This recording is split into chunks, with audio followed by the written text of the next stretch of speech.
6 months before his fatal injury, Rufus suffered a separate traumatic brain injury from a bat to the head. However, thanks to homeostasis and the neurosurgery resident who performed his craniotomy, Rufus survived that event. Homeostasis is the body's process of maintaining a stable internal environment despite external changes.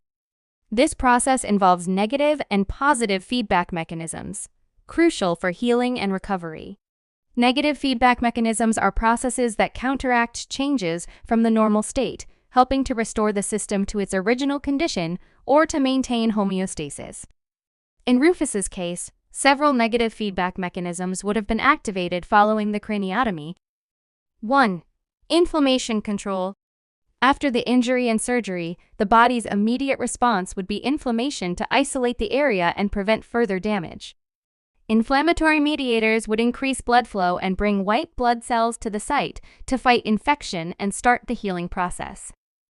As healing progresses, anti-inflammatory processes kick in to down-regulate the production of inflammatory mediators. This is a classic negative feedback where the initial response is reduced as healing occurs, preventing excessive inflammation that can lead to further damage. 2. Pain modulation. Pain is another immediate response to injury.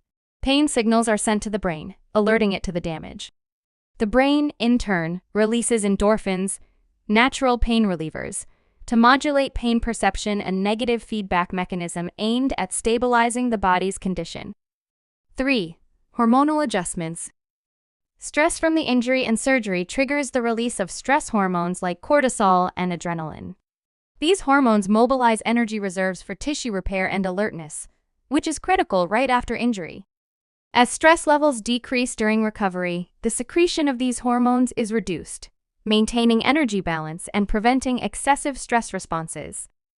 Positive feedback in healing. Positive feedback mechanisms amplify responses and are generally used to push specific processes to completion quickly, thereby restoring homeostasis. In the context of Rufus's injury, once the blood vessels were damaged by the initial impact or during the craniotomy, the clotting cascade was initiated. This is an example of positive feedback, where each step in the clotting process activates the next, rapidly forming a clot to prevent further blood loss. The clotting cascade rapidly builds up until the bleed is effectively sealed. Immune response activation. While typically part of both negative and positive feedback, certain elements of the immune response can exemplify positive feedback during early healing. For instance, the activation of one immune cell can stimulate others to gather at the injury site, escalating the immune response to clear debris and pathogens more effectively.